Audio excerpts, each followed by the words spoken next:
Break के बाद एक बार फिर आप सभी का बहुत स्वागत है। नमस्कार, मैं सोनाली और आप देख रहे हैं केकेडी न्यूज। यहाँ वक्त हो चला है चुनावी चक्रव्यूह का, जिसमें हर एक जिले के इतिहास समेत वहां की समस्याओं के बारे में हम आपको रूबरू कराते हैं। साथ ही लोकसभा चुनाव में चल रही हलचल के बारे में भी आपको बताते हैं। इसी के साथ आज अमेठी जिले की बात करेंगे। सबसे पहले तो क्या अमेठी में 43 साल पुराना इतिहास दोहरा रही है कांग्रेस? बड़ा सवाल है। क्या पिता राजीव गांधी के नक्शे कदम पर राहुल गांधी है? ये भी बता दें कि अमेठी लोकसभा सीट पर 5वें चरण में वोटिंग होनी है, जिसके लिए नामांकन प्रक्रिया शुरू हो चुकी है। इस सीट से राहुल गांधी के 2024 के लोकसभा चुनाव लड़ने की चर्चा तो तेज है, लेकिन अभी तक ये साफ नहीं हो पाया है कि कांग्रेस यहां कौन चुनाव लड़ेगा। बता दें, बीजेपी और बसपा ने भी अमेठी सीट से अपने उम्मीदवार के नाम का ऐलान कर दिया है, लेकिन कांग्रेस का सस्पेंस अब भी बरकरार है। सवाल यह है कि कांग्रेस बिना प्रत्याशी उतारे चुनाव किसके चेहरे पर लड़ना चाहती है? क्या राहुल गांधी की भी लोकप्रियता प्रधानमंत्री नरेंद्र मोदी जितनी ही है? उनके नाम पर जैसे बीजेपी चुनाव जीत जाती है, वैसे ही राहुल गांधी के नाम पर जीतने की तैयारी की जा रही है। बता दें, कांग्रेस अमेठी सीट से 43 साल पुराने इतिहास को दोहराती हुई नजर आ रही है, क्योंकि 5 दशक पहले संजय गांधी ने अमेठी की ऊबड़ खाबड़ बंजर जमीन पर सियासी बुनियाद रखा था, जिसके बाद से ये देश की हाई प्रोफाइल सीट में शुमार की जाने लगी। संजय गांधी, राजीव गांधी, सोनिया गांधी और राहुल गांधी यहां से सांसद रह चुके हैं। वहीं 2019 के लोकसभा सीट में अमेठी सीट पर बीजेपी ने अपना कब्जा जमा लिया था और राहुल गांधी को हार कर सामना करना पड़ा था। बीजेपी ने एक बार फिर से स्मृति ईरानी को उतारा है, जो सोमवार को नामांकन दाखिल कर चुकी हैं। कांग्रेस ने अभी तक उम्मीदवार पर पत्ते नहीं खोले हैं। वहीं राहुल गांधी अमेठी सीट से चुनाव लड़ेंगे कि नहीं, इसे लेकर के सस्पेंस अभी भी बना हुआ है। हालांकि जल्दी कांग्रेस इस सस्पेंस को खत्म कर सकती है। इन सभी मुद्दों पर चर्चा के लिए हमारे साथ तमाम मेहमान मौजूद है। बीजेपी से चंद्रमोल जी हैं, कांग्रेस से धर्मेंद्र शुक्ला जी है, राकेश यादव जी हैं सपा से, धर्मेंद्र शुक्ला जी है आम आदमी पार्टी से, मोहम्मद सिद्दीकी जी है जन प्रगति पार्टी से, और हमारे साथ हमारे संवाददाता ब्रजेश जी भी लगातार ग्राउंड से जुड़े हुए हैं अपडेट्स देने के लिए, साथ ही समस्याओं के बारे में बताने के लिए और सियासी समीकरण को समझाने के लिए। आप सभी मेहमानों का चुनावी चक्रव्यूह में हमसे जुड़ने के लिए बहुत बहुत स्वागत है। हमारा सबसे पहला सवाल यही है, राकेश जी, हमारा सबसे पहला सवाल यही है कि अमेठी के चुनावी रण में अब तक सिर्फ 3 बार उतरे सपा के योद्धा, और 3 बार ही उतर चुके हैं। इस बार गठबंधन में उतरे हैं और कांग्रेस के साथ उतरे हैं। वहीं लास्ट टाइम देखा गया था कि 2019 में कांग्रेस भी यहां से मात खा गई थी। इस बार ये जो भरोसा दिखाया गया है, जो गठबंधन मेल करके आया है, क्या वाकई में इसका कुछ फायदा मिलने वाला है? क्योंकि कांग्रेस अभी भी डमाडोल नजर आ रही है। जी राकेश जी।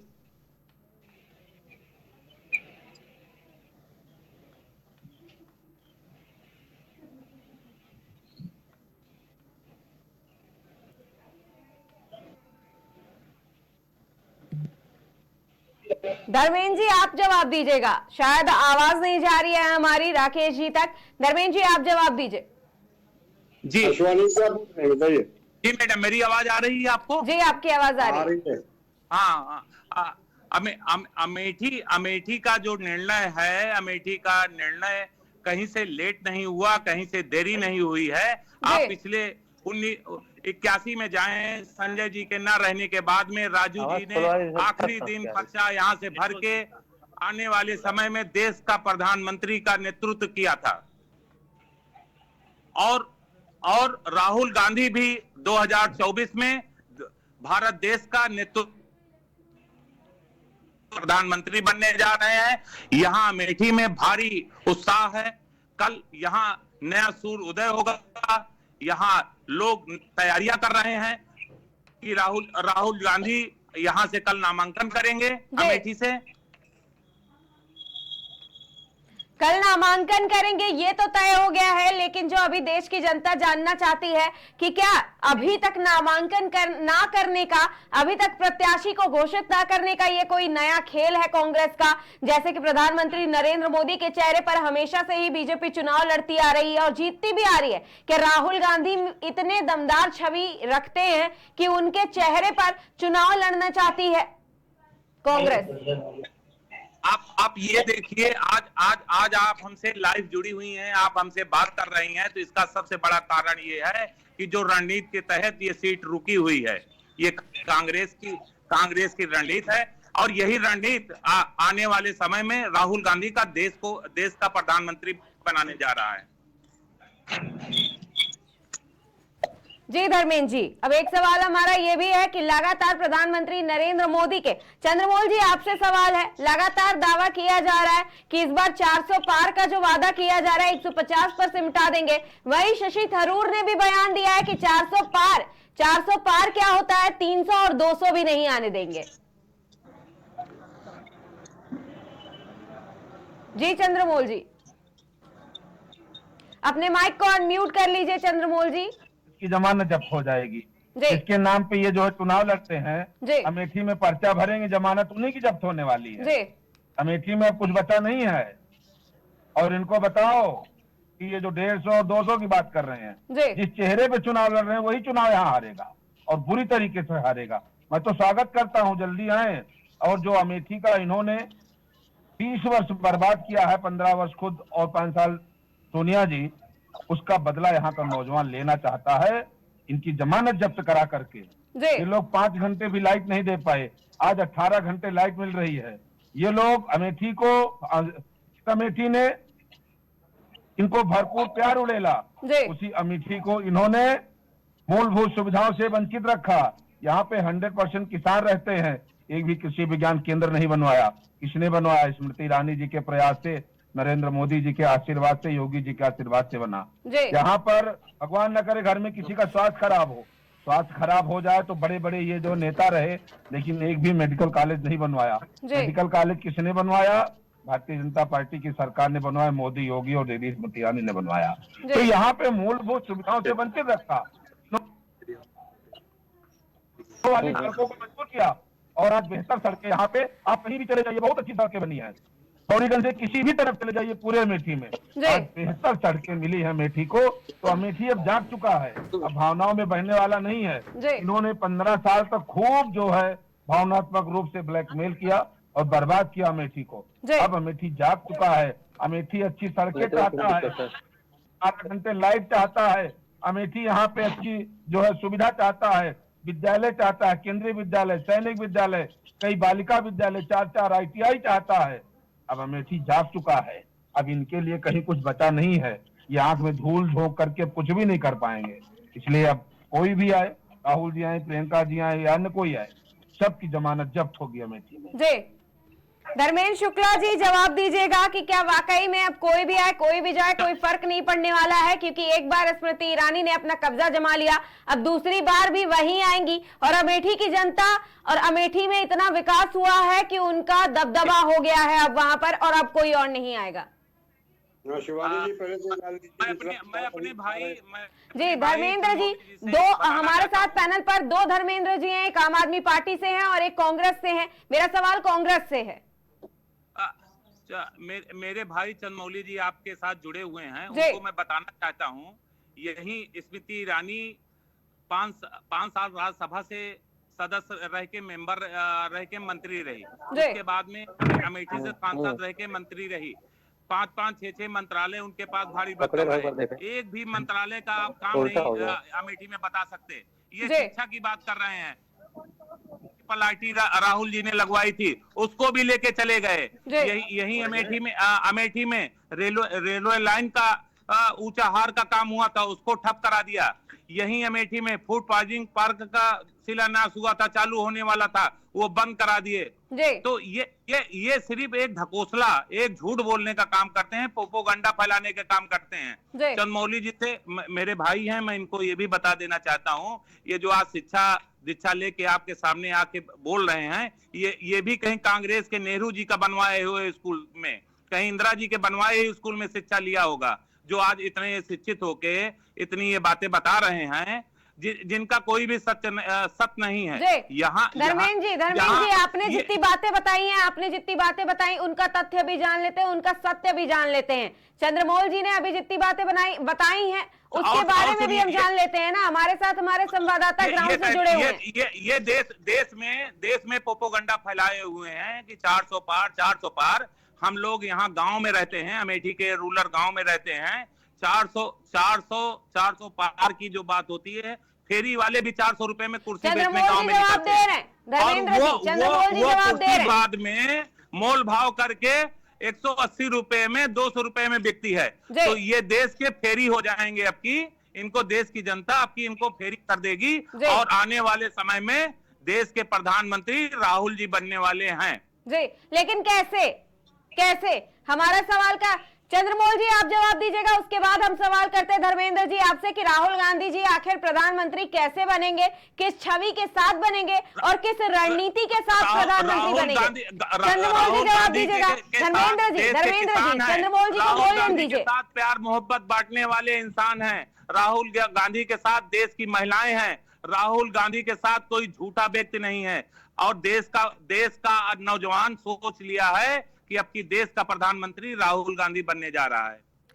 ठीक है, पहले हम ही सवाल कर लेते हैं कि आखिर किस रणनीति के साथ देश का प्रधानमंत्री बनाने की तैयारी की जा रही है और आखिर मतदान कौन करेगा राहुल गांधी के लिए, क्योंकि अभी तक कई सीटों से ना तो प्रत्याशी घोषित किए हैं कांग्रेस ने।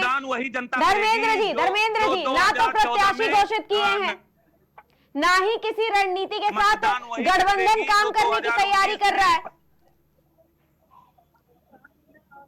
वही युवा, वही किसान, वही किसान, वही महिलाएं, वही मतदान करेंगी और देश का मिजाज बदलने वाला है। इंडिया गठबंधन, जब गठबंधन में ही एकता नहीं है, जब आप गठबंधन में ही एकता नहीं बना के रख पाए, गठबंधन जो मिसाल पेश कर रहा है ये देश की जनता देख रही है कि गठबंधन आखिर कर क्या रहा है। वो केवल उत्तर प्रदेश में 2 पार्टियों के बीच में रह गया। आप कहाँ की सोच रही हैं? पूरा देश बदल रहा है, हाथ बदल रहा है देश की हालात।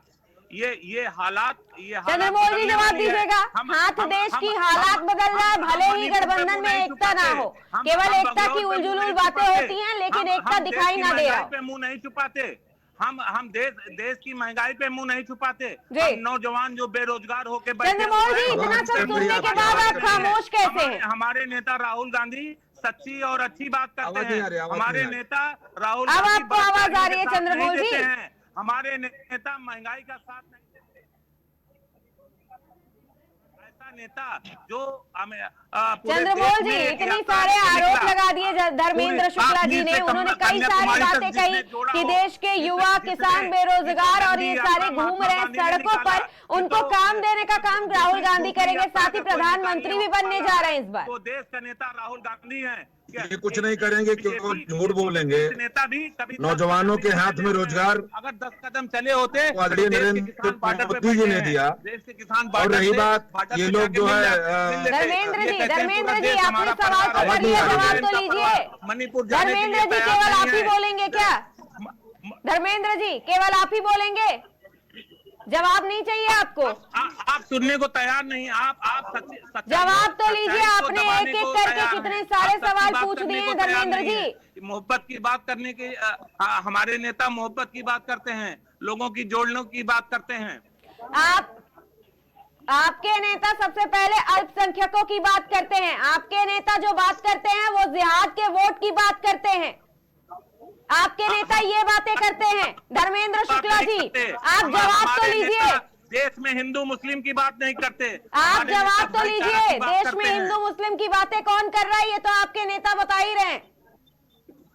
हमारे कि आप नामांकन कराने जाते हैं, आप जनसभा को संबोधित करने जाते हैं तो ऐसी बातें हो जाती हैं। गरीब मजलूम जो पीड़ित लोग हैं, जो युवा बेरोजगार हैं, उनके आंसू पोंछने के लिए खड़े होते हैं। हमारे नेता महंगाई का विरोध करते हैं और देश में 2024 में जब इंडिया की सरकार बनेगी। चंद्रमौल जी जब आप अपनी पार्टी को ही डिफेंड नहीं कर पा रहे हैं तो अमेठी की जनता को कैसे संभालेंगे आप लोग?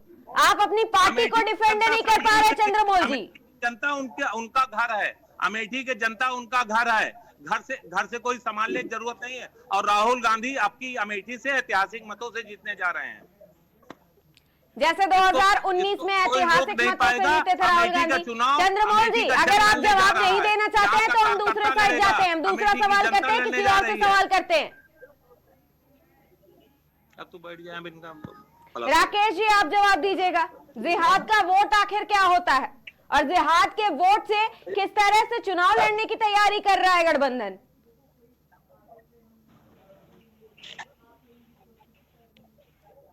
राकेश जी, आपको हमारी आवाज आ रही है?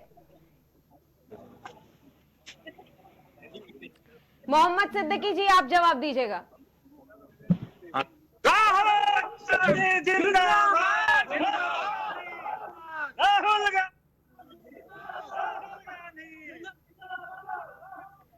अपने माइक को अनम्यूट कर लीजिए मोहम्मद सिद्दीकी जी, अपने माइक को अनम्यूट कर लीजिए। कहना चाहता हूँ कि आज कम से कम अमेठी की जनता के विषय में आपने सोचा है जी। हमारी पार्टी जन प्रगति पार्टी जो यहाँ 6 महीनों से गांव लेवल के लोगों से जनसंपर्क कर रही है, जो भी राष्ट्रीय पार्टियां हैं उनने आज जनता, किसानों का, गरीबों का, मजदूरों का, उनको कोई भी सुध नहीं रही। जब इलेक्शन की बारी आती है तो वो जन जन तक पहुंच ही नहीं पाते हैं। इसके लिए आपके सामने दिखाई दे रहा है कि कल आखिरी दिन पर्चा दाखिला का दिन है, मगर यहाँ जो भी सत्ताधारी पार्टी है वो कोई नहीं दिखाई दे रही है। हमारी जन प्रगति पार्टी जो है लोगों तक पहुंचने का काम कर रही है, गरीबों तक पहुंचने का काम कर रही है। और जो हमारे स्वामी विवेकानंद जी की विचारधारा थी, आज मैं दावे के साथ कहना चाहता हूं कि स्वामी विवेकानंद जी की विचारधारा पे जो भी व्यक्ति चलेगा उसका कल्याण होगा। और अमेठी की जनता तय कर देगी कि सुनील तिवारी जी जो हमारे 37 लोकसभा विधानसभा अमेठी से चुनाव लड़ने का काम करें, जनता उसको तोड़ जवाब देगी। और जनता जन पार्टी के साथ खड़ी है। लोगों ने अभी तक पार्टी को, गरीबों को छलने का काम किया है, मगर हमारी जन प्रगति पार्टी जो बनी है ये स्वामी विवेकानंद जी की विचारधारा की पार्टी है। जिस प्रकार स्वामी विवेकानंद जी ने लोगों को जागरूक किया था, लोगों को संदेश दिया था, अब फिर अमेठी की जनता ये तय करेगी कि सुनील तिवारी जी जो 37 लोकसभा से जन प्रगति पार्टी से चुनाव लड़ रहे हैं, आने वाला वक्त तय करेगा कि जनता किसके साथ है। विपक्ष इस पर भी कहेगा मोहम्मद सिद्दीकी जी कि आप क्यों विवेकानंद के कमलों पर चल रहे हैं, पद कमलों पर चल रहे हैं, क्यों उनकी विचारधारा पर चल रहे हैं, आप अंबेडकर को नहीं मानते? विपक्ष का जवाब कैसे देंगे?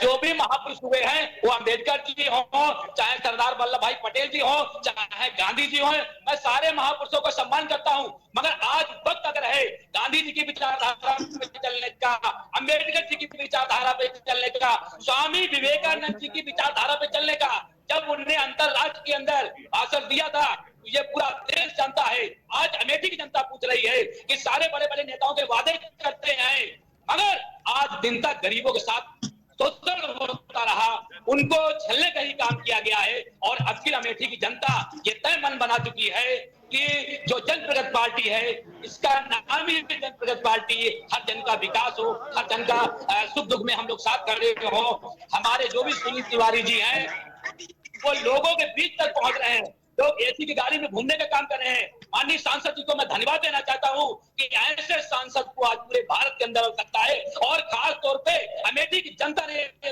मन बना के रखा है, जो भी यहाँ के जनता है, जनता जनार्दन होती है, नेता नहीं होती, जनता जिसको नेता बनाती है। और अब की अमेठी की जनता ने तय कर लिया है कि सुनील तिवारी जी को लोकसभा में पहुंचाना है। और 37वीं लोकसभा चुनाव जो होगा वो माननीय सुनील तिवारी जी और जन प्रकाश सिंह, ये पता चल जाएगा मोहम्मद सिद्दीकी जी, कौन जीतेगा कौन नहीं इसका पता जल्दी चल जाएगा। लेकिन जो सवाल है उससे शायद आप भटक गए। चंद्रमौल जी, आप जवाब दीजिएगा। वोट के जिहाद की बात हम कर रहे थे। धर्मेंद्र शुक्ला जी, आम आदमी पार्टी से आप, हमारा सवाल है कि वोट के जिहाद की बात करता है आपका गठबंधन, आखिर वोट के जिहाद से क्या समझा जाए? और अखिलेश यादव आते हैं और वो उस पर बयान देकर के चले जाते हैं कि चुनाव प्रचार में कभी कभी कठोर शब्दों का इस्तेमाल हो जाता है। क्या ये कठोर शब्द का इस्तेमाल जानबूझ करके किया गया? स्थिति अच्छी नहीं है, और देश में इनको जनता कहीं पूछ नहीं रही खाने का। तो और लोग अमेठी की इस जनता तरीके की ने मन हिंदू बना के दिया है, मुसलमान 4 तारीख को आईना दिखाएगी। लोग मोहम्मद सिद्दीकी जी, मोहम्मद सिद्दीकी जी, मोहम्मद सिद्दीकी जी, दूसरे को भी मौका दीजिए।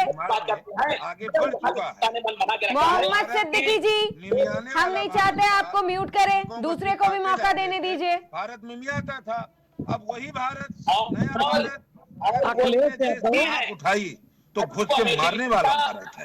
तो अब भारत के नागरिक घुस के मारने वाला भारत चाहते हैं, मंगल ग्रह पे अपनी जो है धाक जमा के आए, ऐसा भारत चाहते हैं। ये नया भारत है।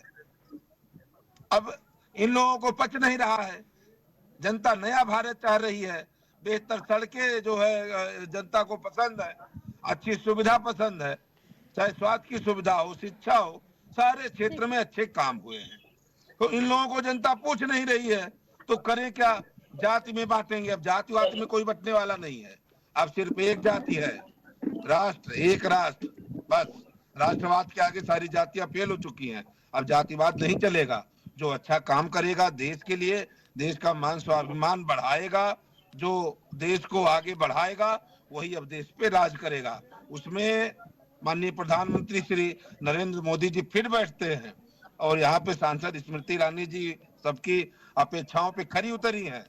अच्छी स्वास्थ्य सुविधा की व्यवस्था की, यहाँ पे 100% किसान रहते हैं, खाद की रैक उतरवाई उन्होंने, कृषि विज्ञान केंद्र का चंद्रमौल जी, निर्माण इसका कराया। जवाब दीजिएगा। चंद्रमौल जी, एक दूसरा सवाल है, पूरे देश की जनता अरविंद केजरीवाल को प्यार करती है और ये चीज बीजेपी वालों ने देखी नहीं जा रही है, उनसे झूठ मामले में फंसाया जा रहा है उन्हें। ये सुनीता केजरीवाल कह रही है कि झूठे मामले में फंसाया जा रहा है और बीजेपी वाले उनकी लोकप्रियता देख नहीं पा रहे हैं, झेल नहीं पा रहे हैं।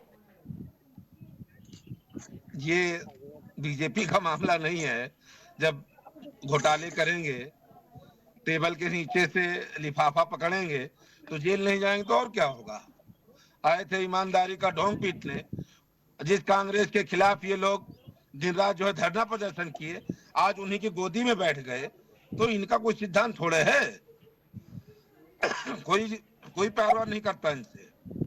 ऐसे झूठे लोगों से भारत की जनता दूर रहना चाहती है और अपने किए हुए कर्मों का फल तो भोगना पड़ेगा।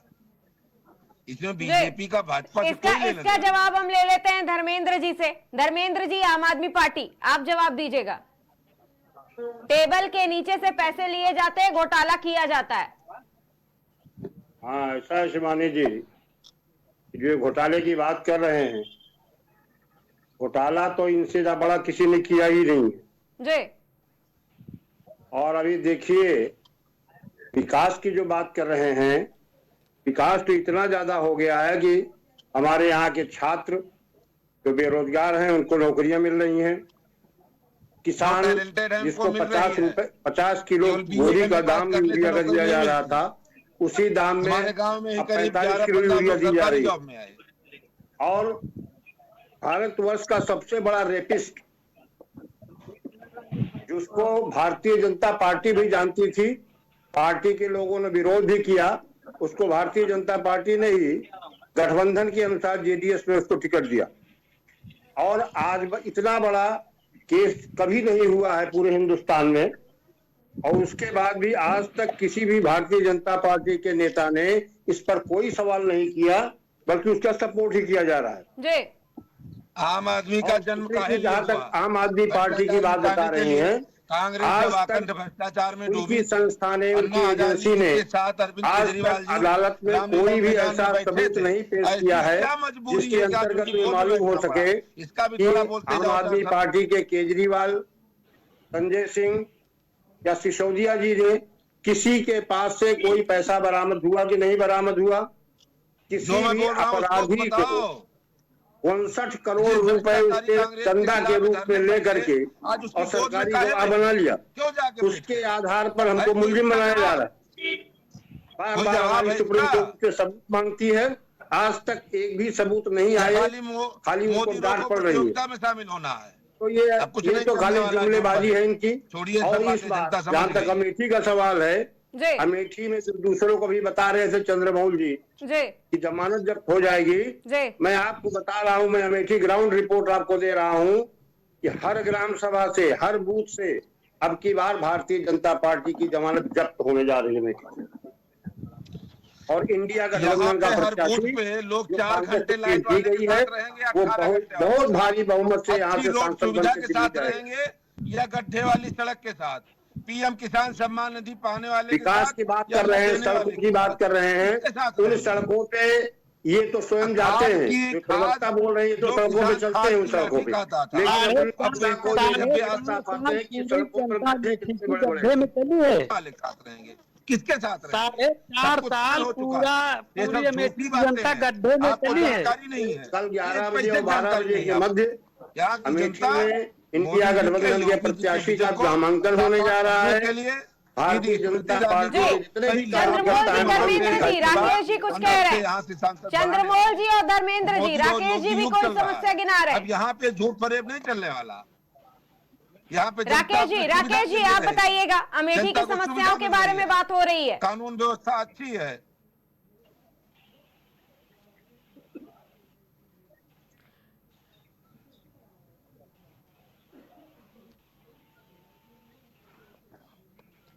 हम ब्रजेश जी के पास चलते हैं सीधे। जितनी सारी चीजें गिनाई गई हैं, जितनी सारे दावे किए गए हैं, जितनी समस्याओं के बारे में बताया गया है, जो भी सारी चीजें बताई गई हैं, हम सीधे अपने संवाददाता के पास चलते हैं और जनता से ही जान लेते हैं कि आखिर क्या अमेठी में वाकई में विकास हुआ या नहीं हुआ, किन तरह की समस्याएं लोगों के सामने आती हैं, क्या वो राहुल गांधी को पसंद करते हैं या फिर स्मृति ईरानी 2019 से कब्जा जमाए बैठी हुई है उनको पसंद कर रहे हैं। ब्रजेश जी, क्या आपको हमारी आवाज आ रही है? रेलवे स्टेशन बदल गए, पहले एकदम टूटे फूटे थे, अब चमकते हैं। तो जनता तय कर चुकी है जो अच्छा काम किया। चंद्रमौल जी आपसे अभी जवाब लेते हैं। ब्रजेश जी, क्या आपको हमारी आवाज आ रही है? जी बिल्कुल सोना जी। जी ब्रजेश जी, आप बताइएगा कि आखिर अमेठी का कितना हाल बदला हुआ है पहले से, जो लगातार दावे कर रहे हैं चंद्रमौल जी कि इतने सालों से, यानी कि 15 और 20 सालों से जो हाल बिगड़ा हुआ था, हाल बेहाल था, अब वो दुरुस्त हो गया है। क्या वाकई में अमेठी की जनता अब खुश है, पहले ना खुश थी? और आखिर वो कौन से मुद्दे हैं जिनको लेकर के वो खुश नजर आ रही है, अगर खुश है तो?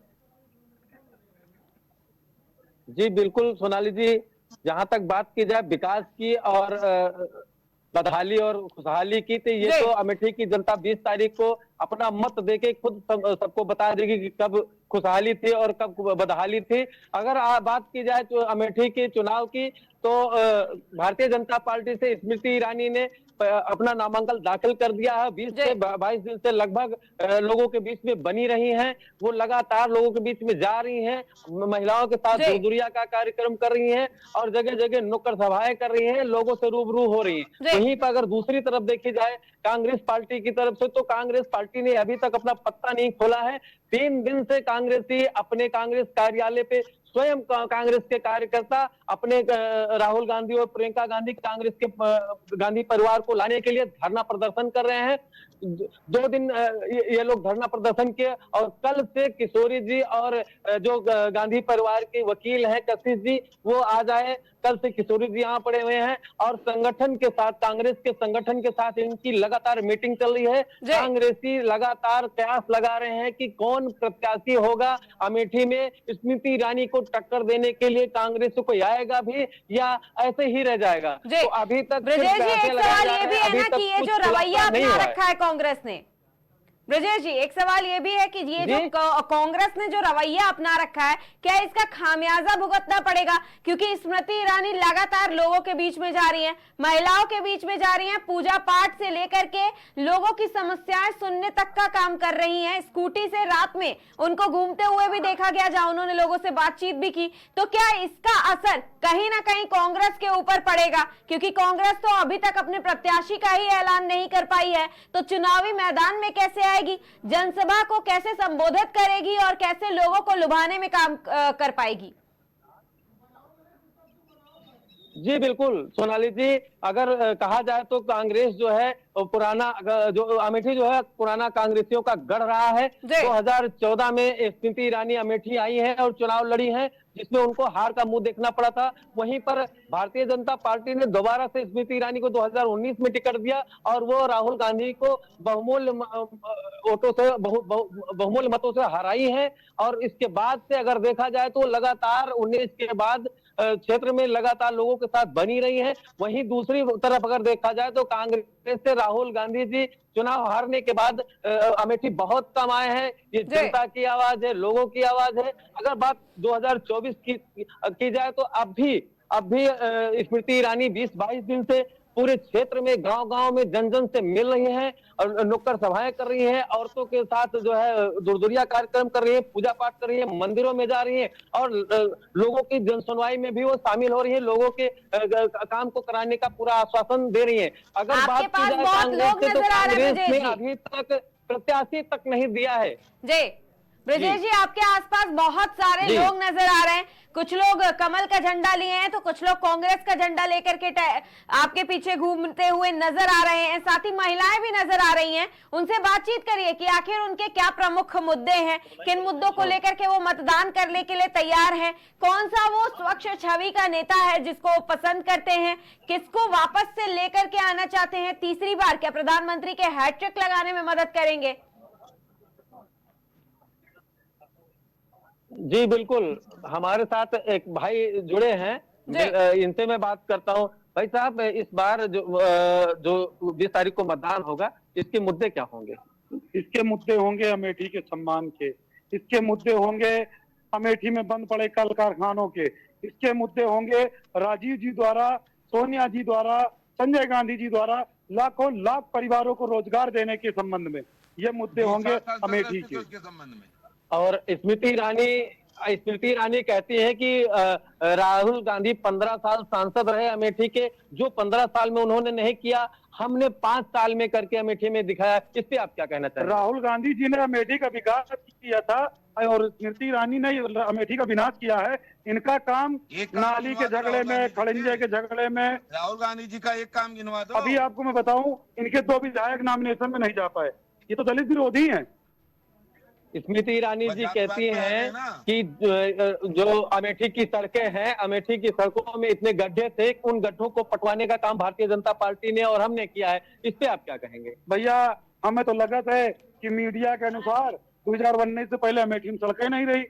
हमें जब से मीडिया आई है स्मृति ईरानी, यहाँ सड़क हो गए, जब से आई है बिजली। अरे महोदय, अमेठी को सजाने का काम गांधी परिवार ने किया, नवरत्न कंपनियों का लाने काम गांधी परिवार ने किया। HL, BHL, aeronautic, petroleum, Indira Gandhi उड़ान अकेडमी, डिस्लरी, मेरा फूड पार्क, सैनिक स्कूल, सबको बंद करवाया इन्होंने, बंद करवा दी गए। इन्होंने किया क्या है? मुर्गी दाना के फार्म खुलवाया है। न तो उसे किसी अमेठी के लोगों को लाभ हुआ और न अमेठी के जनता को लाभ हुआ। इन्होंने किया सिर्फ एक काम, अमेठी को बदनाम किया। ये बताया कि वहाँ के लोग हमारे आने से पहले कीचड़ से दाना चुगते थे। भाई साहब क्या नाम है? ब्रजेश जी। मेरा नाम प्रताप सिंह है, मैं जी मैं ब्रजेश जी, आप हमारे साथ ऐसे ही बने रहिए, 1 मिनट के लिए आप बने रहिए। इसका जवाब हम ले लेते हैं कि केवल मुर्गियों के दाना चुगने के लिए बनाया गया है और अमेठी का विकास और अमेठी को सजाने और संवारने का काम कांग्रेस ने किया है केवल। चंद्रमोल जी, जवाब दीजिएगा, अमेठी की जनता ही कह रही है। ये संजय गांधी जी ने अमेठी का विकास किया था तो ये जो 20 साल सांसद रहे, 5 साल सोनिया जी, 15 साल राहुल जी, ये उसी का नतीजा था कि हमने ये किया, हमको सांसद बना दो। इन्होंने कुछ नहीं किया। बाद में जनता ने इनसे पूछना शुरू किया कि ये तो हम लोग भावनात्मक रूप से चले जा रहे हैं, आपने किया क्या? 19 में अमेठी की जनता ने जवाब दे दिया। मुलायम सिंह यादव जी मुख्यमंत्री होते हैं, अपने यहाँ 24 घंटे लाइट रखते हैं। राहुल जी सुपर PM थे 10 साल और यहाँ पे उनकी सहयोगी सरकार थी जो भी रही प्रदेश में, 5 घंटा लाइट अमेठी में दे नहीं पाए और अब 18 घंटे लाइट मिल रही है। ये परिवर्तन हुआ है।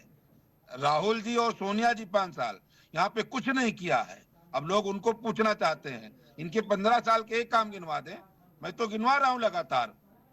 कृषि विज्ञान जी। केंद्र, मेडिकल धर्मेंद्र जी कॉलेज, जवाब दे रहे हैं। Airport, rifle factory, fire station, पूछना चाहता हूँ भारतीय जनता पार्टी के चंद्रमोहन जी से, लोकसभा अगर इतना ज्यादा विकास किया है आज अच्छे हो गए, जानी ने, चमचमा तो आज रहे, घर घर जाके दुर्गा क्यों दबाना पड़ रहा है? स्तर की कुश्ती घर घर की क्यों पड़ रही है? 5 साल में जितना काम गिना गएगा, इतना ही काम किया होता है स्मृति जी ने, तो आज बैठी होती जो नया घर इन्होंने बनवाया बैठी। हाउस बनवा दिया। राहुल गांधी यहाँ इंडिया गठबंधन के प्रत्याशी के रूप में कल चुनाव का पर्चा भरेंगे और 30 मई को अमेठी की जनता प्रत्येक विधानसभा में 1-1 लाख वोट से ज्यादा जीता करके और अब की बार स्मृति ईरानी को बताएगी कि 5 साल में उन्होंने कुछ नहीं किया है, और अगर किया है तो उनको क्यों जाना पड़ रहा है, घर घर जाना पड़ रहा है, गली गली घूमना पड़, क्यों घूम रही है? घूमना नहीं पड़ रहा है, सिद्ध होता है कि उन्होंने कोई कार्य नहीं किया। धर्मेंद्र जी, घर घर घूमना क्या आपको गलत लग रहा है? वो हारने के बाद डोर टू डोर कैंपेन तो आपके नेता भी करते हुए नजर आ रहे हैं। सुनीता केजरीवाल भी सड़कों पर उतर चुकी हैं। क्या आपको घर घर जाना खराब लगता है? सुविधा नहीं, सुनीता केजरीवाल जो है वो घर जाने पंजाब में कर रही हैं, दिल्ली में कर रही हैं। अपने पति को, जिसको बेकसूर पति को, जिसको ईडी के द्वारा बिना किसी सबूत के बंद कर दिया गया है, उसके लिए बताने जा रहे हैं कि कैसे किस प्रकार से भारतीय जनता पार्टी के शासक जो है इस समय। तो अगर अरविंद केजरीवाल ने कुछ गलत नहीं किया है धर्मेंद्र जी, तो फोन के पासवर्ड क्यों नहीं बता देते हैं? 170 मोबाइल फोन क्यों तोड़े गए, ये क्यों नहीं बता देते हैं? इसका जवाब कौन देगा? वो सब बता रहे हैं कोर्ट के सामने। आज तक ईडी ने हमको, आप बता दीजिए, कोई सबूत प्रस्तुत किया हो तो हम बता दीजिए। अगर वो एक सबूत दे देंगे, जो भी प्रश्न पूछे जा रहे हैं सबका जवाब मिल जाएगा। चंद्रमोहन जी, आप जवाब दीजिएगा। क्या झूठे मामले में अरविंद केजरीवाल को फंसाया जा रहा है? अब तो इनको बोलने के लिए कुछ है नहीं। अगर बड़े पाक साफ हैं तो काहे उनको ईडी अपने उसमें लेती? क्यों नहीं ये सबूत दे देते, बाहर आ जाए जेल के? ये तो ईडी का विषय है, जांच का विषय है। ये सबूत वो देगा, पूछना चाहता हूँ तो उसको देना है। आरोपी के ऊपर जो आरोप लगाए जा रहे हैं एजेंसी के द्वारा, उसको अदालत के सामने तो सबूत वो रखेगा। तो क्यों बैठना पड़ा, ये यही बता दे बस। क्या अपने भ्रष्टाचार को छुपाने के लिए जो भी वो आरोप लगा रहे हैं उसके संबंध में कोई एक सबूत बताइए कौन सा उन्होंने प्रस्तुत किया है? ये भी बताओ आप, क्यों आप गोद में बैठे वहां पे जाके कांग्रेस के? इसी तरह से हमारे राज्यसभा के सांसद संजय सिंह के साथ जब बहस करना शुरू हुआ, अदालत ने सुप्रीम कोर्ट में क्यों कांग्रेस के साथ अगर आपको अदालत के सामने आपको बहस करनी हो तो कर लीजिए, क्यों नहीं किया बहस उन्होंने? इसलिए वो जानते थे कि आज अगर बहस कर लेंगे तो ये पूरा केस ही साफ हो जाएगा, इसलिए बहस से भाग गए। सबूत दे नहीं सकते हैं। इस बार इंडिया गठबंधन संपूर्ण देश में अच्छा से पूरी इच्छा से के साथ लगा हुआ है और भारतीय जनता पार्टी सरकार को पूरा जवाब देने जा रही है। इंडिया गठबंधन केवल 4 जून सुबह 8 बजे तक आ रहा है। पीएम मोदी के बयान पर क्या कहेंगे धर्मेंद्र शुक्ला जी? पीएम मोदी कह रहे हैं कि शहजादे को पीएम बनना है और पाकिस्तान इसके लिए उतावला नजर आ रहा है। वही पीएम मोदी ये भी कह रहे हैं कि जहां कांग्रेस मर रही है प्रधानमंत्री बनने के लिए, वहीं पाकिस्तान रो भी रहा है कि राहुल गांधी प्रधानमंत्री बन जाए। आखिर ऐसा बयान क्या संदेश देता है देश की जनता? आज के ही बयान में प्रधानमंत्री जी ने अपने मुखारबिंदों से कहा कांग्रेस मर रही है। ये प्रधानमंत्री, सिटिंग प्रधानमंत्री हमारे देश के सम्मानीय प्रधानमंत्री हैं और वो इस समय इतनी बौखलाहट में आ गए हैं कि जिस तरह से एक प्रधानमंत्री की भाषा होनी चाहिए उस भाषा को भी छोड़ चुके हैं। वो उनमें घबराहट आ गई है। उनको लगने लगा है कि इस बार हम सत्ता से च्युत होने जा रहे हैं, इसलिए अब वो अनाप शनाप की पहले झूठ बोल के काम किया। केवल इस समय झूठ बोला जा रहा है, शिगुफा फैलाया जा रहा है और तरह तरह के नए हथकंडे अपनाए जा रहे हैं। जी मोहम्मद सिद्दीकी जी, आप बताइएगा। बांटो और राज करो, कांग्रेस की केवल एक ही नियत रह गई है, सनातन को अपमानित करती है हमेशा से ही। सीएम योगी आदित्यनाथ बड़ा बयान दे रहे। ये भाजपा का काम है जी, ये बीजेपी वाले करते हैं। तो बाकी की पार्टियां क्या करती हैं, क्योंकि वो तो ये भी कह रहे हैं कि भगवान शिव और भगवान राम को आपस में लड़ाने का प्रयास कर रही है ये पार्टियां, और यही कांग्रेस का और गठबंधन का पतन भी होगा। महागठबंधन जोड़ने का काम करता है जी महागठबंधन का जोड़ने का काम किया है खाली भारतीय जनता लेकिन कैसे, जब गठबंधन को ही नहीं जोड़ पाई, गठबंधन को जोड़ करके ही नहीं रख पाई। पहले गठबंधन ने ये दावा किया और ऐलान किया कि वो पूरे देश में एक होकर के चुनाव लड़ रहे हैं, उसके बाद केवल उत्तर प्रदेश में 2 पार्टियां बच जाती हैं। हर एक प्रदेश में जाकर के अलग अलग चुनाव लड़ते हैं आप लोग और दावे भी करते हैं, उसके बाद आप में ही जब गठबंधन में ही एकता नहीं रह जाती है, देश की जनता को आखिर क्या संदेश दे रहे हैं? बीजेपी के भी बहुत गठबंधन है जी, बीजेपी के भी बहुत गठबंधन है। ये लोग तो नहीं हो करते, केवल दबाने का काम कर रहे हैं। तो बीजेपी के गठबंधन है अगर राकेश जी, तो आप भी बताइए ना कि ये कहाँ जाकर के किस तरह से चुनाव लड़ रहे हैं। क्या इन्होंने बात की गठबंधन की और उसके बाद जाकर के कह रहे हैं कि हम पंजाब में अकेले चुनाव लड़ेंगे, हम बंगाल में अकेले चुनाव लड़ेंगे? कौन कहा? ये तो भ्रम फैला रहे हैं ना ये लोग, इनका तो भ्रम फैलाना ही काम है। भारतीय जनता पार्टी ये नहीं कह रही है राकेश जी, जानकारी हासिल करिए। भारतीय जनता पार्टी इस चीज को नहीं कह रही है, इस चीज को ना ही देश की जनता कह रही है, इस आपके नेता ही कह रहे हैं। आम आदमी पार्टी कह रही है कि हम पंजाब में अकेले चुनाव लड़ेंगे, ममता बनर्जी कह रही है कि हम बंगाल में अकेले चुनाव लड़ेंगे। हमने गठबंधन की बात इन प्रदेशों में नहीं की थी, बाकी हम देश में गठबंधन में लड़ रहे हैं। आप पहले पूरी जानकारी एकत्रित करिए। धर्मेंद्र शुक्ला जी, आप जवाब दीजिएगा। इंडिया अलायंस जो है एक रणनीति के तहत लोकतंत्र को समाप्त करने वालों के खिलाफ एक लड़ाई लड़ रही है। जिस प्रदेश में जिस पार्टी का ज्यादा अस्तित्व है उस हिसाब से लड़ाई लड़ी जाएगी। वहां पे ये बैठ करके पूरे इंडिया गठबंधन ने एक रणनीति बनाई है। इसमें ऐसा नहीं है कि ये हम यहाँ पे लड़ेंगे हम वहां लड़ेंगे। पूरे इंडिया गठबंधन के लोग बैठे, आपस में तय हुआ, उसके बाद एक गठबंधन बना है और उसमें शेयरिंग हुई है। अगर हम पंजाब में ज्यादा सीट ले सकते हैं इसलिए मुझको आम आदमी पार्टी को सीट दी गई है।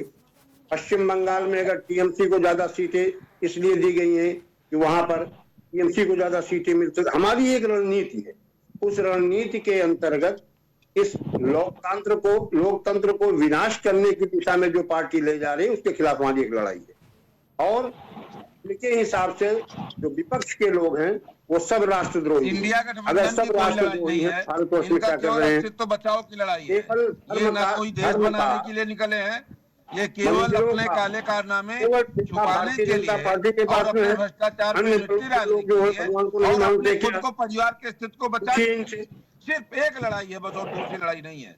ये देश के लिए कुछ चंद्रमोहन जी, एक आखिरी सवाल हमारा है, एक आखिरी सवाल। राहुल गांधी का बड़ा बयान प्रधानमंत्री नरेंद्र मोदी को लेकर के आता है। अभी कह रहे थे धर्मेंद्र जी कि प्रधानमंत्री अब शब्दों का इस्तेमाल करते हैं, लेकिन राहुल गांधी का भी एक बड़ा बयान सामने है। उन्होंने कहा मोदी की गारंटी है भ्रष्ट नेता हो या मास रेपिस्ट हो, उसको बचाने का, उसको संरक्षण देने का और उसकी रक्षा करने का काम करती है बीजेपी। मौत का सौदागर बोलने वाले लोग किस मुंह से कह रहे हैं कि ये लोग गलत शब्द बोल रहे हैं? मौत का सौदागर किसने कहा था, ध्यान है आपको? किसने कहा था? प्रधानमंत्री जी की गारंटी तो सामने आ गई। 2 करोड़ प्रधानमंत्री की गारंटी की नौकरियां सामने आ गई। भूखा नहीं सोएगा, सड़कें अच्छी होगी, विद्युत व्यवस्था अच्छी होगी, हर घर में नल से जल मिलेगा, सबको राशन मिलेगा, सबको अच्छी सुविधा होगी, किसानों को पीएम किसान मिलेगा। सबसे बड़ी चीज आप ये जान लीजिए, अब सुरक्षित हाथों में है। जो देश में आने वाले भारत था अपने जो है आप जिहाद के वोट पर कुछ नहीं कहना चाहते क्या धर्मेंद्र जी? और भारत मिमियाता था। अब कोई अगर देश पे आंख उठाता है तो ये नया भारत घुस के मारने वाला भारत है। ये मोदी की गारंटी है, मोदी की गारंटी आप समझो, मारने वाला नहीं था। चंद्रमोहन जी, धर्मेंद्र जी बता रहे हैं, धर्मेंद्र जी जवाब दे रहे हैं। 71 में मैंने बांग्लादेश को अलग किया पाकिस्तान से। 2047 विकसित राष्ट्र के कदम पे पूरा भारत चल चुका है। आज पूरा देश अपने कंधे पे मोदी जी को बैठा चुका है और 400 पार करा किया था यहाँ पे। ये जो आप लोग झूठ भ्रम परिवार का अस्तित्व। चंद्रमौल जी, प्रधानमंत्री ने क्या किया क्या नहीं किया इसका ब्यौरा ले लिया हमने, लेकिन जो एक आखिरी सवाल हमारा है धर्मेंद्र जी से, उसे हम ले लेते हैं, उसका जवाब ले लेते हैं। धर्मेंद्र जी, 4 जून को नतीजे पता चल जाएंगे कि कौन आखिर प्रधानमंत्री बनेगा, लेकिन वोट के जिहाद पर आप क्या कहेंगे? केवल इसका जवाब दे दीजिए कि वोट के जिहाद से आप लोगों का क्या मतलब है, गठबंधन का वोट के जिहाद से क्या मतलब है? मारिया आलम आकर के बयान देती है, वो जनसभा को संबोधित करने आई थी, लोगों से बातचीत करने आई थी, या फिर केवल वोट के जिहाद के नाम पर एक कम्युनिटी को टारगेट करने आई थी? किसी भी कम्युनिटी को कोई प्रभावित नहीं कर रहा है, ये एक प्रोपेगेंडा बनाया जाता है। और गठबंधन बिहार में भी है, वहां लालू प्रसाद जी की पार्टी के साथ मेरा गठबंधन है, इनका भी भारतीय जनता पार्टी का गठबंधन नीतीश जी के साथ है। हमें केवल वोट के जिहाद पर जवाब चाहिए धर्मेंद्र जी, वोट के जिहाद पर हमें जवाब चाहिए। आप लोग धर्म की राजनीति नहीं करते हैं, आप हिंदू मुस्लिम की राजनीति नहीं करते हैं, वोट का जिहाद क्या है आखिर, बस इसका जवाब दे दीजिए। जिहाद का शब्द कहां से आया? जिहाद का शब्द ही भारतीय जनता पार्टी के दिमाग की उपज है जी। जिहाद कहीं नहीं, कुछ किसी चीज का जिहाद तो ये पैदा करते हैं। जी जी जी जी जी, इसका जवाब ले लेते हैं, हमारे पास समय का भी अभाव है धर्मेंद्र जी, हमारे पास समय का भी अभाव है, इसका जवाब ले लेते हैं। ये हमारा आखिरी जवाब होगा। चंद्रमौल जी जवाब दीजिएगा, इसके साथ कई सारे सवाल भी यहीं छूट जाएंगे कि आखिर अमेठी में कब तक प्रत्याशी घोषित किए जाएंगे और कब आखिर चुनाव के बाद कौन यहाँ पर अगला सांसद बनने वाला है। चंद्रमौल जी लेकिन इसका जवाब दीजिएगा कि क्या वाकई में भारतीय जनता पार्टी के दौरान ही, उनकी सत्ता के दौरान ही जिहाद शब्द आया है? नहीं, ऐसा कुछ नहीं है, ये सब बांटने वाले लोग हैं। भाजपा तो सबको जोड़ने का काम करती है। ये लोग जम्मू कश्मीर से धारा 370 हटाने का विरोध करते हैं, लेकिन आज भारत को जोड़ दिया। जिस लाल चौक पे तिरंगा नहीं फहरता था अपने देश का, आज वहां तिरंगा फहर रहा है, राम बारात निकल रही है, तिरंगा यात्रा निकल रही है। तो बताओ हम जो जोड़ने वाले हैं कि बांटने वाले? 500 सालों से मर्यादा पुरुषोत्तम श्री राम का विवाद फंसा था, उसको भी निपटाने का काम किया और आज भव्य और नव्य दिव्य राम मंदिर और पूरी अयोध्या भव्य नव्य और दिव्य हो गई। क्या ये बांटने का काम है कि जोड़ने का काम है? हिंदू मुस्लिम कोई भी हो भारत का वासी, सबके आस्था के केंद्र और आराध्य मर्यादा पुरुषोत्तम श्री राम जी हैं। तो हम लोग जोड़ने का काम कर रहे हैं और यहाँ की संस्कृति को बचाने का काम कर रहे हैं, लड़ाने का काम नहीं कर रहे हैं। कि इनके नेता जो कहते हैं कि इस देश के संसाधनों पे सबसे पहला हक मुसलमानों का है, मुसलमानों का नहीं, जरूरतमंदों का बोलिए। ये लोग तो लड़ाने का काम कर रहे हैं। हमने पीएम किसान सम्मान निधि दिया, की जाति पूछा। चंद्रमौल जी, भारतीय जनता पार्टी ने क्या कुछ किया क्या नहीं, ये देश की जनता जानती है, भली भांति समझती है। चंद्रमौल जी, धर्मेंद्र जी, आप सभी का बहुत बहुत धन्यवाद हमसे जुड़ने के लिए। देश की जनता जानती है और वो बखूबी समझती है, क्योंकि ये पब्लिक है, ये सब जानती है। उन्हें पता है कि किस सरकार में कितना काम किया गया है, किसने कितना काम किया है, कितना विकास का काम किया है और कितना कुछ किया है। आपको बता दें, अमेठी लोकसभा सीट पर कांग्रेस उम्मीदवार की देरी को लेकर के तमाम तरह के कयास लगाए जा रहे हैं। कांग्रेस पहली बार उम्मीदवार को उतारने में देर नहीं कर रही है। इससे पहले भी कांग्रेस कश्मकश में फंस चुकी है। नामांकन शुरू होने के बाद कांग्रेस को फैसला करना पड़ा था। कांग्रेस अमेठी सीट पर 43 साल पुराने इतिहास को दोहराती हुई भी नजर आ रही है। जब संजय गांधी के निधन के बाद उपचुनाव में उम्मीदवार पर फैसला करना पड़ा था। जो आपको बता दें, 1981 में अमेठी सीट पर नामांकन शुरू होने के बाद कांग्रेस ने टिकट की घोषणा की थी। इस बार के चुनाव में वैसे ही पैटर्न दिखते हुए नजर आ रहा है। ये देखना है कि कांग्रेस इस सीट से किसको मैदान में उतारती है। आखिर वो कौन होगा जो स्मृति ईरानी को टक्कर देने में कामयाब हो पाएगा। बता दें, आजादी के 3 दशक के बाद अमेठी नाम से लोकसभा सीट वजूद में आया था। अमेठी क्षेत्र पहले सुल्तानपुर साउथ संसदीय सीट का हिस्सा हुआ करता था।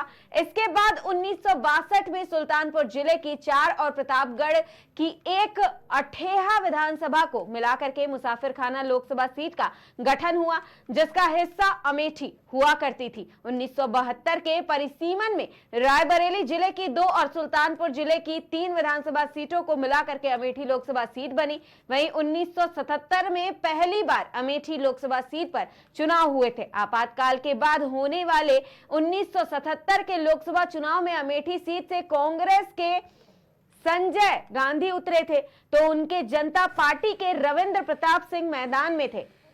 वहीं संजय गांधी ये चुनाव हार भी गए थे। चुनाव हारने के बाद भी संजय गांधी अमेठी क्षेत्र में डटे रहे थे। 1980 के लोकसभा चुनाव में अमेठी सीट से संजय गांधी सांसद चुने गए थे, लेकिन 1 साल के अंदर ही विमान दुर्घटना में उनका निधन भी हो गया था। इसके बाद अमेठी सीट पर 1981 में उपचुनाव हुए, जिसमें कांग्रेस को अपने उम्मीदवार को चयन के लिए कश्मकश में फंसते हुए देखा गया था। अमेठी सीट पर 1981 में होने वाले उपचुनाव में लोकदल के शरद यादव को मैदान में उतारा गया था। समाजवादी नेता शरद यादव उस समय काफी तेज तर्रार माने जाते थे, जिसके चलते कांग्रेस पशोपेश में फंसी हुई नजर आ रही थी। वहीं कांग्रेस तय नहीं कर पा रही थी कि अमेठी से किसे चुनाव लड़ाया जाए और किसे ना लड़ाया जाए। वहीं राजीव गांधी को सियासत में दिलचस्पी नहीं थी, वो चुनाव लड़ने के लिए तैयार भी नहीं थे। अमेठी सीट पर उपचुनाव की अधिसूचना यहीं से शुरू हुई थी और यहीं आकर के वापस से फंसते हुए भी नजर आ रही है। 43 साल भी वही इतिहास दोहराते हुए कांग्रेस नजर आ रही है। तो क्या वाकई में कांग्रेस यही करना चाहती है जो 43 साल पहले उन्होंने किया था,